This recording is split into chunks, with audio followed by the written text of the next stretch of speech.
सबै लुगा मैला भएको अवस्था, बाइक यसोमा चिप्लेर बल्ल बल्ल उठाएको अवस्था। त्यो बाटो अगाडि चाहिँ त्यो मान्छे यसो कोही आउँदाखेरि गर्मी हुँदा ओत लाग्ने ठाउँ रहेछ, यहाँ देख्न सक्छ। यो चाहिँ अब यो चाहिँ घर बनाउँदै बनाइ नसकेर होला।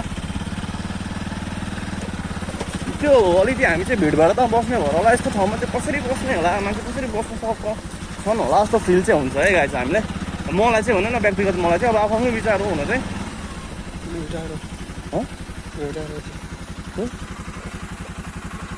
ए भ्यू टावर यताबाट देखिँदो रहेछ है, यतापट्टि पल्लोपट्टि छ। हामीले हल्का भ्यू टावर देख्न थाल्यौँ। अब त्यहाँ जान चाहिँ प्रयास हो हाम्रो। हामी कतिको पुग्छौँ कतिको टाढा हो भन्ने कुरा चाहिँ अब यहाँबाट हेर्दा त नजिकै जस्तो देखिन्छ, तर घुमेर जानुपर्ने बाटो छ, टाढै रहेछ नि।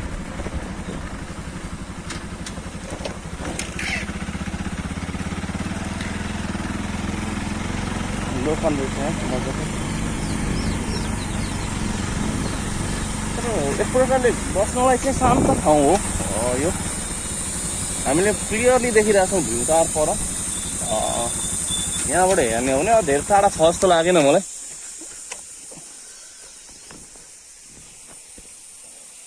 यहाँ देख्न सक्छौँ यो भ्यू टावर है। यो भ्यू टावर जाँदैछौँ हामी। आज कन्टेन्ट यही हो। हामी आधी बाटो आइसक्यौँ। अब लेट्स थोरै धेरै छैन, अब थोरै छ पर देखिरहेछौँ, त्यही हो भ्यू टावर। हामी जाँदैछौँ।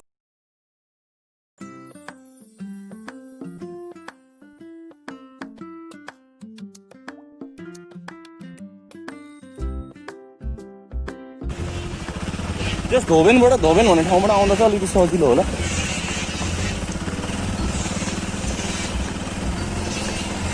गाई बस्तु पालेको छ।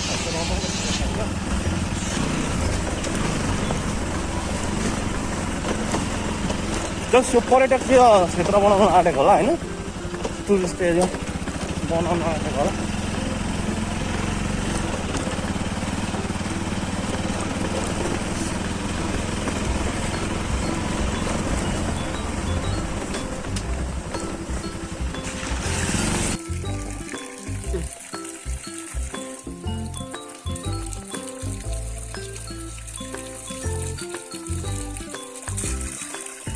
कठुवाहरूलाई हेर्नुहोस् त, यो दुलोमाबाट ल्याएको छ। यहाँ कहाँबाट आएको छ पानी पनि छैन, पुरै भिर छ। भिरबाट तलको दुलोबाट पानी झर्दैछ हेर्नु चाहिँ। त्यो पुरा फिल्टर भएर झरेको पानी हो।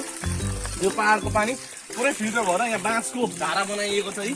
बाँसको धारामा अब छ यो चाहिँ पुरै पहाड छ। पुरै पहाड केही छैन। यहाँ पानीको पनि देख्न सक्दैन, तर त्यो चेपबाट त्यो चेप देखाइदिनु। त्यो चेपबाट आइरहेछ पानी। त्यो चेप कहाँबाट आयो थाहा छैन। चेपबाट पानी आएर शुद्ध छ, पुरै फिल्टर्ड। हाम्रो मिनरल वाटर भन्दा पनि राम्रो पानी हो यो चाहिँ, किनभने पुरै फिल्टर्ड भएको छ। गिटी पानी उसमा फिल्टर भएर आएको छ। त्यो हामीले देख्न सक्छौँ। यस्तो हामी बाटोमा हिँड्ने बसमा हेर्दा पानी खानको लागि युज गरिन्छ। अब हामी अगाडि जान्छौँ। अगाडि बाटो चिप्लो छ जस्तो छ। चिप्लो बाटो हुँदै लड्दै छोड्दै हामी पुग्छौँ है। बाटो चिप्लो छ, बिस्तारै जानुपर्ने हुन्छ। एक निस ज्ञान फिनिस हुन्छ। पुरै भिरालो छ, तलतिर पुरै भिरालो छ। एक निस भयो भने हामी एकचोटि तल पुग्छौँ। तर हामीले त्यो नगर्ने सोच हो हाम्रो। यस्तो छ बाटो चिप्लो चाप्लो। यहाँ देख्न सक्छौँ बाटो अहिले यस्तो छ बाटो। हामी अहिले जाँदै गरेको टावर चाहिँ हामी चाहिँ अहिले यता हातेमारा साइडबाट आयौँ भने उता पाहाडी धोबेन भन्छ, धोबेन साइडबाट पनि आउन सकिन्छ। चौतारादेखि पर चौतारा भन्ने ठाउँ छ, त्यहाँदेखि अलिक पर छ भन्ने कुरा मैले पनि सुनेँ, तर म पनि गएको छैन। फर्स्ट टाइम हो मेरो पनि। हेरौँ कस्तो छ ठाउँ। मैले सुने अनुसार 4 तले टावर छ अरे, लगभग माथि 5 तले बनाउँदै गरेको टावर हो। कम्प्लिट भइसकेको टावर चाहिँ होइन भन्ने सुनेको छ। हेरौँ कस्तो छ टावर। जान सकिने हो कि होइन, किनभने लकडाउनले गर्दाखेरि के कति सम्भव हुन्छ। हामी सम्भव भयो चाहिँ जोरबाटै भए पनि गएर तपाईँहरूलाई देखाउने भन्ने सोच हो।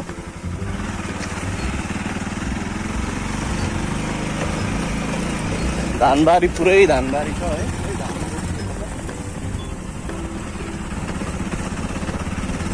यताको मेन पेसा भनेको एग्रिकल्चर हो, कृषि पेसा। यताको लगभग 90-95% मान्छेहरू चाहिँ कृषि पेसामै आबद्ध छन्। बस्ती धेरै जस्तो मान्छेहरू चाहिँ कृषिबाटै आफ्नो जीविका चलाइरहेका छन्। मैले त्यो सुनेर देखेँ अनुसार लगभग 99% घरमा चाहिँ गाईबस्तु पालिएकै छ क्या यतापट्टि। सबै घरमा गाईबस्तु पालिएको छ, गाईबस्तु नपालिने घर धेरै कम छ यो एरियामा।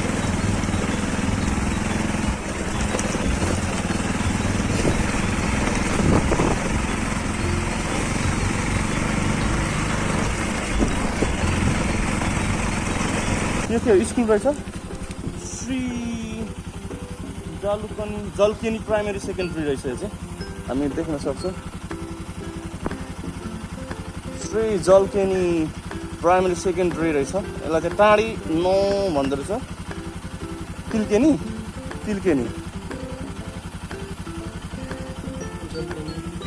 जलकेनी चाहिँ जलकेनी सरी न देखाइदिउँ। बाटो पुरै भत्केको छ है गाइस, बाटो चाहिँ यस्तो सब यहाँबाट उकालो गरेर त्यो पुरै भत्केको छ। यहाँबाट बिस्तारै गरेर त्यो साइडमा यो खोला रहेछ, खरे खोला भएकोले गर्दा पानी छैन। योबाट टक्क काटेर जानुपर्ने हुन्छ। सरर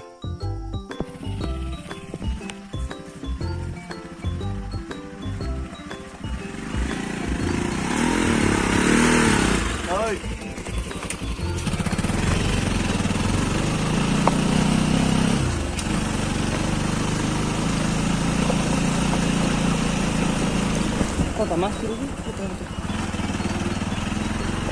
टाढो त टाढै रहेछ। हेरौँ ल, हामी टावर आइपुग्यौँ गाइस। यहाँ देख्न सक्छौँ मजाले टावर।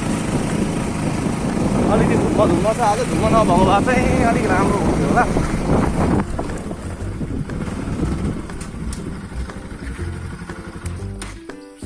मेक्लाजुङ गाउँपालिका वार्ड नम्बर 3 टाढी मोरङ देख्न सक्छौँ हामीले।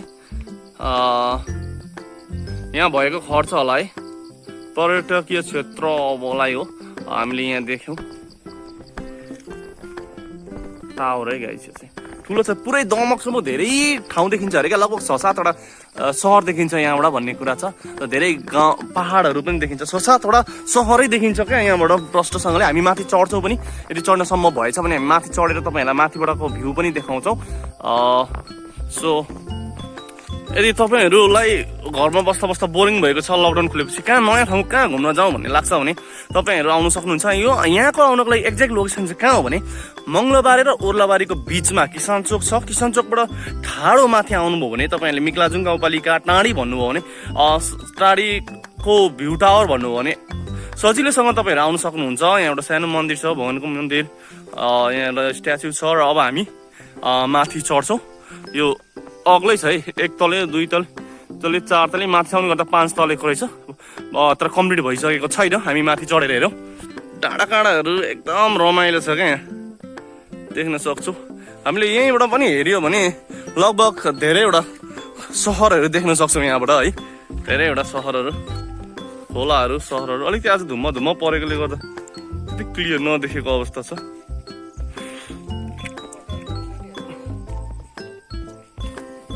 अब हामी माथि चढौँ।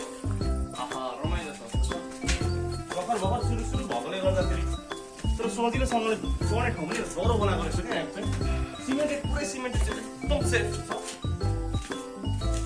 सेकेन्ड फ्लोर हामी चढ्यौँ।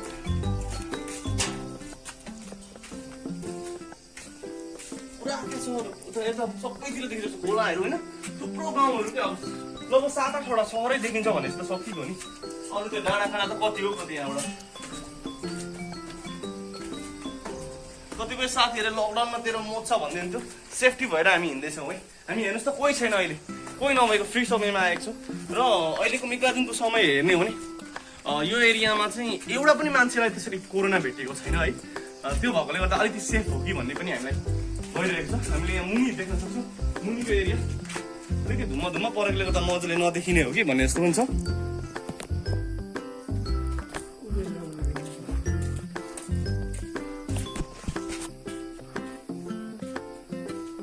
सब खोला हो त्यो परको, यता पनि देख्न सक्छौँ खोलाहरू पर डाँडा खाडाहरू। तपाईँहरूसँग एकदम A1 क्यामेराहरू हुँदा चाहिँ राम्रो हुन्छ क्या। हाम्रो चाहिँ अब नर्मल क्यामेराहरू छ। सो र पनि तपाईँहरूलाई सक्दा हामीले देखाउन खोज्दैछु। हामी अझै माथि चढेकै छैन, माथि चढ्नु बाँकी नै छ है गाइज। डाँडाकाँडाहरू पुरै छेकेको।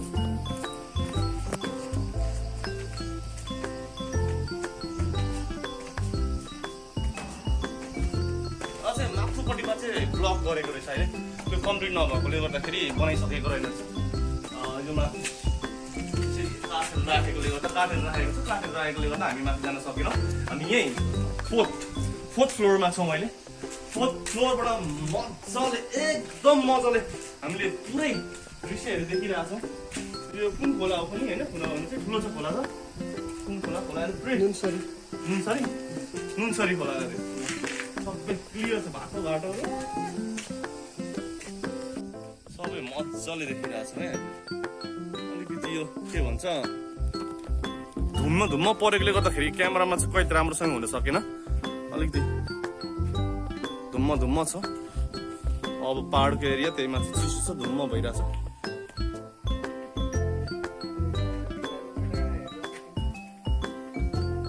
यता होइन त्यो सबै मिक्लाजुङको डाँडाहरू मजाको छ। एरिया ठुलो छ क्या मिक्लाजुङको पनि।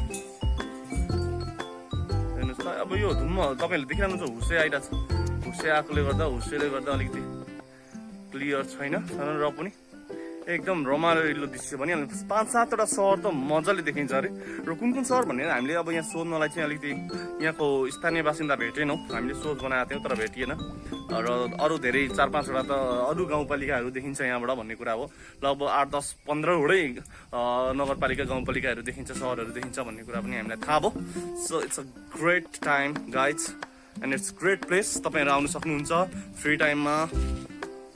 Hope you have enjoyed the video. तपाईँहरूलाई भिडियो मन पर्यो, तपाईँहरूलाई यदि भिडियो मन पर्यो भने तपाईँहरूले भिडियोलाई सब्सक्राइब गरिदिनु होला, लाइक सेयर र कमेन्ट पनि गरिदिनु होला। किनभने तपाईँहरूको लाइक सेयर र कमेन्टको धेरै आवश्यक पर्छ।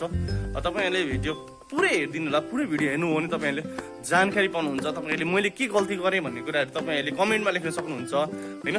सो प्लिज गाइज तपाईँहरूले अलिकति हामीलाई सहयोग गरिदिनुहुन्छ भन्ने आशा गरेका छौँ। तपाईँहरूले हामीलाई माया गर्नुहुन्छ भन्ने आशा गरेका छौँ। यस्तो समयमा यस्तो ठाउँमा आएर तपाईँहरूको लागि भिडियो बनाउँदैछौँ। इट्स नट अ जोक है। तपाईँहरूले यदि यो ठाउँमा आउनु चाहनुहुन्छ भने it's a safe place guys है। फेरि यहाँ चाहिँ के छ भने तपाईँहरूले होमस्टेको व्यवस्था पनि छ। यहाँ चाहिँ होमस्टेको व्यवस्था छ र लोकल अर्ग्यानिक फुडहरू पाइन्छ यहाँ। लोकल कुखुरा, लोकल ढेँडो लगायतका लोकल अर्ग्यानिक खानेकुराहरू पाइँदो रहेछ यहाँ। लोकल होमस्टे थियो, अहिले पर बन्दै गरेको थियो चाहिँ अब कम्प्लिट भइसकेको छैन। त्यो पनि होमस्टेहरू नै भन्ने सुन्यौँ हामीले होइन। तर अरू तपाईँले पर देख्न सक्नुहुन्छ त्यो सबै लोकल होमस्टेहरू छ। त्यहाँ आएर हामीले लोकल अर्ग्यानिक फुडहरू खान सक्छौँ है गाइस। वाटरको बोट जम्म छ। हाम्रो भाइ बसिरहेछ, क्यामेराम्यान भाइ हाँस्दैछ। हामी दुईजना आएको छौँ र यहाँको अहिलेको भिडियोहरू कैद गऱ्यौँ। अब मैले फेरि पनि भने प्लिज हाम्रो भिडियो मन परेमा सब्सक्राइब गरिदिनु होला। यस्तै नयाँ भिडियोहरूको नोटिफिकेसन पाउनको लागि नोटिफिकेसन बेल आइकनलाई पनि क्लिक गरिदिनु होला। प्लिज तपाईँहरूसँग रिक्वेस्ट गर्छौँ होइन। किनभने तपाईँहरूले माया गर्नुभयो भने न हामीलाई नयाँ भिडियो बनाउनलाई हौसला बढ्छ होइन।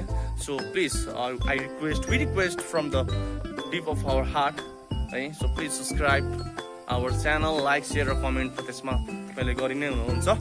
सो अब हामी यति गर्दै आजको यो कम्प्लिट गर्छौँ र भोलि अर्को भिडियोको साथ फेरि उपस्थित हुनेछौँ। Thank you, good bye guys, have a nice day, bye by.